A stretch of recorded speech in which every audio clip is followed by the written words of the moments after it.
به یه قسمت جدید از خلاصه فیلم خوش اومدین. امروز میخوایم یه فیلم علمی تخیلی از استرالیا به نام 2067 رو با هم بررسی کنیم. پس تا انتهای فیلم با ما همراه باشید. داستان این فیلم توی سال 2067 در حال رخ دادنه. زمانی که جهان به دلیل تغییرات آب و هوایی به شدت دچار تغییر و دگرگونی میشه.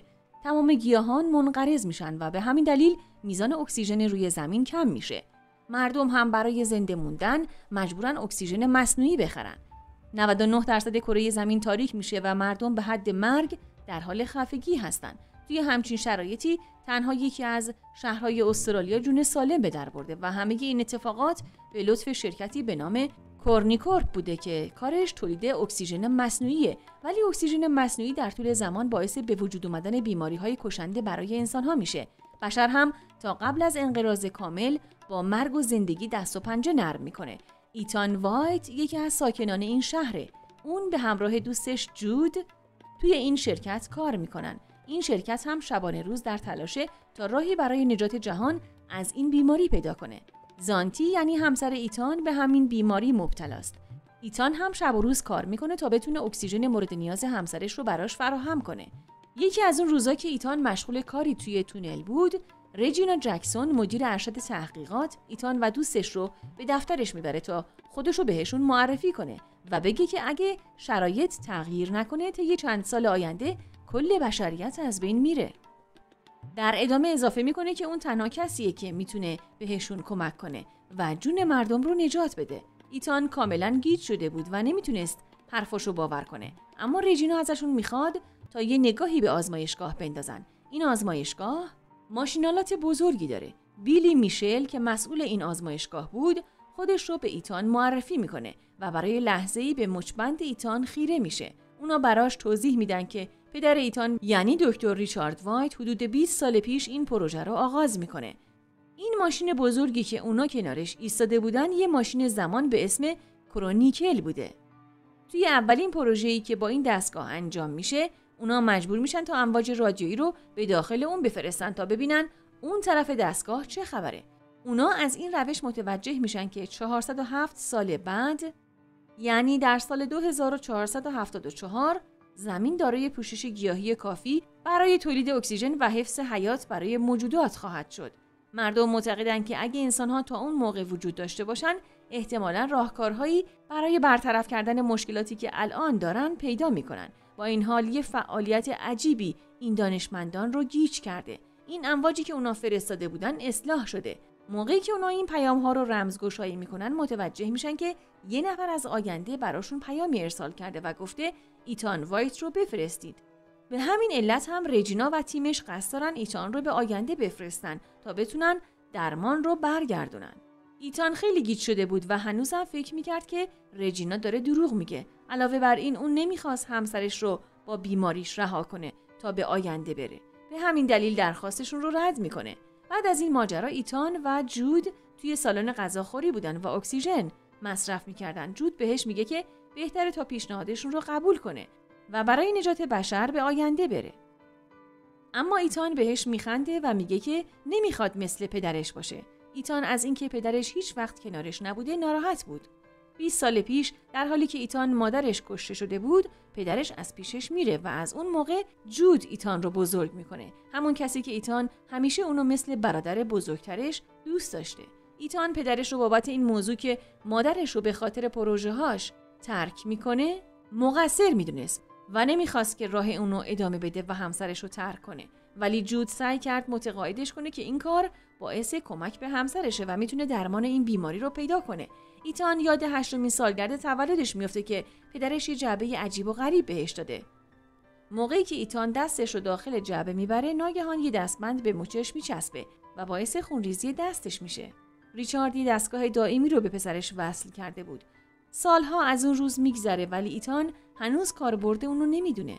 اون شب وقتی ایتان به خونه برمیگرده، همه ماجرا رو به همسرش میگه، اما اونم اصرار داشت تا ایتان به این مأموریت بره.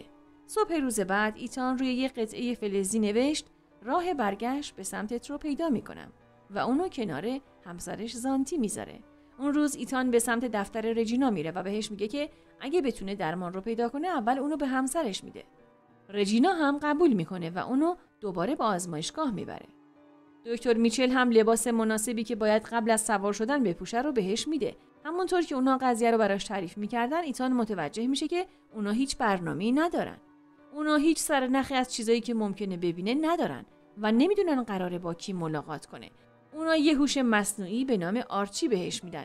این دستگاه علائم حیاتی ایتان رو در اختیار اونا قرار میده و حتی توی نشون دادن موقعیت هم بهش کمک میکنه. وقتی دستگاه روشن میشه، ایتان با سرعت زیادی در زمان حرکت میکنه. اون از آسمون توی یه جنگل ناشناخته میافته. استکاکی به وجود اومده توی این حرکت باعث میشه تا لباسش آتیش بگیره و سریع اونو در بیاره.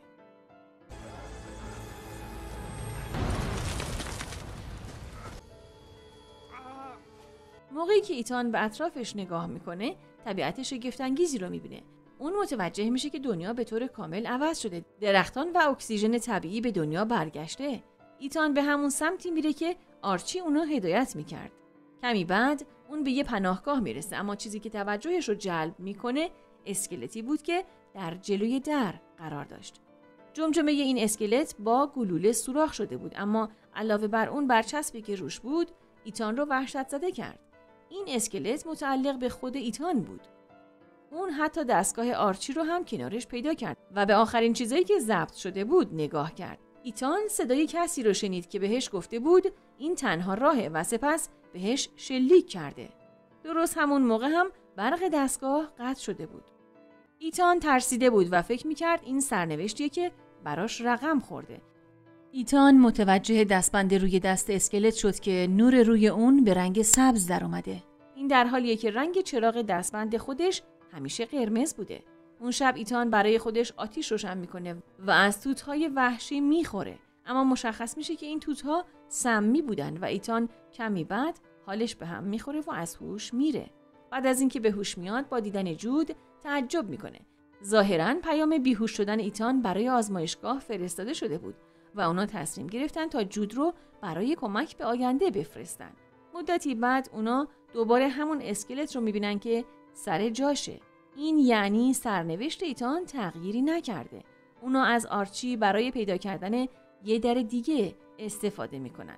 درست همون لحظه یه دستگاهی بیرون میاد و چشمای ایتان رو اسکن میکنه و بهش اجازه ورود میده. موقعی که از در وارد میشه، یه مانیتور ازشون استقبال میکنه. این مانیتور ازش یه نمونه DNA میخواد تا دستبندش فعال بشه. وقتی این دستبند روشن میشه، دست ایتان شروع به خونریزی میکنه و چراغش به رنگ سبز در میاد. چراغای اون محل روشن میشن و ایتان میفهمه که اونا داخل همون آزمایشگاه در سال 407 هستن و ماشین زمان هم جلوشونه. جود خوشحال میشه چون راه برگشت به گذشته رو پیدا کرده، اما ایتان همچین فکری نمیکرد و گفت اونا هنوز چیزی رو تغییر ندادن و سرنوشتشون مرگه. درست مثل اسکلت ایتان گزارش سیستم رو بررسی میکنه و یه هولوگرام ضبط شده از پدرش رو پیدا میکنه که براش توضیح میداد این ماشین زمان ابتدا برای جمع‌آوری اکسیژن از آینده و انتقالش به گذشته ساخته شده، اما وقتی برای اولین بار این ماشین رو راه اندازی کردن، یه پیام براش ارسال شد که باید پسرش رو به آینده میفرستاد. علیرغم تردیدش این کار رو قبول کرد و برای ایتان یه تایید DNA انجام داد.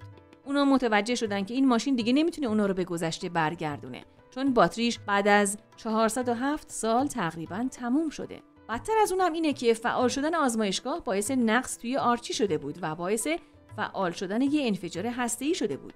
اونا باید توی این مدت راهی برای تعمیر ماشین زمان پیدا می‌کردن تا انفجار رو به قبل برگردونن. اونا باید خیلی سریع دست به کار بشن چون زمانشون محدوده. بیرون از آزمایشگاه اونا با شهری متروکه روبرو میشن که پوشیده از درختان و گیاهان بود، ولی هیچ انسانی توش زندگی نمی‌کرد. همین موضوع نشون دهنده اینه که زمین بعد از انقراض دوباره شروع به بازیابی خودش میکنه. اسکلت انسان‌ها همه جا به چشم میخوره. ایتان برای پیدا کردن اسکلت همسرش به سمت خونه میره و موقعی که اونو دید حسابی ناامید شد. جود سعی داشت تا ایتانو راضی کنه تا به گذشته برگردن، چون به نظر میرسه درمانی برای بیماری حتی توی آینده وجود نداشته باشه. با این حال حرفای جود ایتان رو به شک میندازه. ایتان صدای ضبط شده از داخل آرچی رو پخش میکنه و متوجه میشه اونی که بهش شلیک کرده همون جود بوده. جود اسلحه‌اش رو به سمت ایتان بلند میکنه و اون اتفاق رو انکار میکنه. ایتان خیلی زود تصمیم میگیره تا مأموریتش رو تکمیل بکنه. اونا با همکاری مشترک موفق میشن تا هسته مرکزی ماشین رو تعمیر کنن و به آزمایشگاه برگردونن. حالا دیگه این سیستم کار میکنه و اونا باید به گذشته برگردن. فقط باید 37 دقیقه منتظر بمونن تا سیستم راه اندازی بشه. موقعی که شمارش معکوس به اتمام میرسه، اون دستگاه به مدت 30 ثانیه به سال 2067 متصل میشه. با این حال همچنان میبینه که اسکلتش همونجا جلوی دره و این یعنی هیچ چیزی توی آینده تغییر نمیکنه. ایتان برای اینکه به حقیقت دست پیدا کنه، باتری آرچی فعلیش رو بیرون میاره و اونو داخل آرچی قدیمی میذاره. ایتان از این طریق به ویدیوی دیگه‌ای دست پیدا میکنه که مطمئن میشه در آینده توسط جود کشته میشه. جود اعتراف میکنه که هیچ راهی برای تغییر آینده وجود نداره و قصد داره تا از ایتان محافظت کنه. با اینکه برای ایتان سخت بود، ولی مجبور شد تا برادرش رو توی اتاق زندانی کنه و بعد فیلم پدرش از روزی که مرده رو پخش کنه. ایتان مکالمه‌ای از پدرش با رجینا رو میبینه که پدرش قصد داشته از ماشین زمان استفاده کنه تا با پیدا کردن درمان زندگی بشر رو نجات بده، اما اونا قصد داشتن تا از مرگشون فرار کنن. با این حال هر برنامه‌ای که انتخاب کنن باید یه نفر با آینده سفر کنه و ماشین زمان رو روشن کنه. برای انتقال امن چیزایی که لازم دارن هم به یک پیوند عملیاتی دو طرفه نیاز دارن. برای اینکه بتونن نقشه CTO رو متوقف کنن، پدرش ماشین زمان رو قفل میکنه و DNA ایتان رو به عنوان کلید تایید قرار میده. این کاری که پدر ایتان انجام میده باعث عصبانیت CTO همون رجینا میشه و اونو با شلیک گلوله میکشه.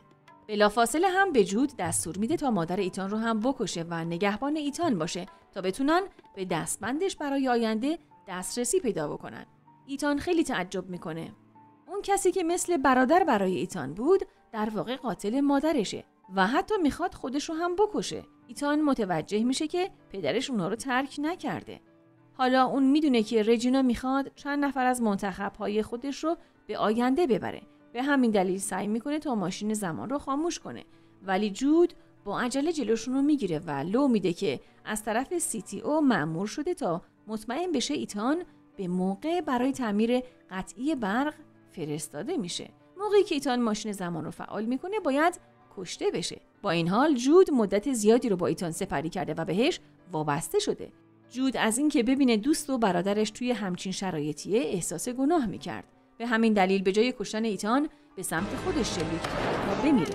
ایتان با خشم و نفرتی که داشت تصمیم میگیره تا آرزوی پدرش رو برآورده کنه و درمان این بیماری رو پیدا کنه تا بشر زنده بمونه. اون به مانیتور نگاه میکنه و اولین پیامی که پدرش نوشته بود رو میخونه. اون لحظه متوجه شد پیامی که گفته بود ایتان رو بفرستین در واقع از طرف خودش ارسال شده. به همین دلیل دوباره پیام رو رمزگذاری میکنه و اونو به همراه چیزای دیگه به گذشته میفرسته. همون لحظه در آزمایشگاه در سال 2067 CTO به همراه گروهی از افراد انتخاب شده مشتاقانه منتظر فعال شدن ماشین زمان بودن، اما در کمال تعجب ماشین زمان تعدادی گیاه منقرض شده به همراه یک کپی از قتل ثبت شده پدر ایتان براشون فرستاده میشه. درست کمی بعد این ماشین توسط ایتان نابود میشه و تمام نقشه های CTO رو هم با خودش نابود میکنه. در نهایت هم CTO به دلیل قتل دستگیر میشه. گیاهان فرستاده شده به سال 2027 برای احیای سیاره کشت شدن. همسر ایتان هم گلی رو از ایتان دریافت میکنه و انتخابش رو درک میکنه. ایتان که باید برای همیشه توی آینده بمونه، جنازه جود رو دفن میکنه و اونو میبخشه. پروانه‌ای توجه ایتان رو به خودش جلب میکنه و اونو به سمت همون در ورودی میکشونه. ایتان متوجه میشه که اسکلتش از اونجا رفته. همونطور که مشغول دیدن دنیای بیرون بود، از دیدن شهری سازگار با محیط زیست احساس آرامشی بهش دست میده. تصمیم ایتان آینده بشر رو تغییر داده بود. کانال رو دنبال کنین تا بتونین ویدیوهای بعدی ما رو ببینین.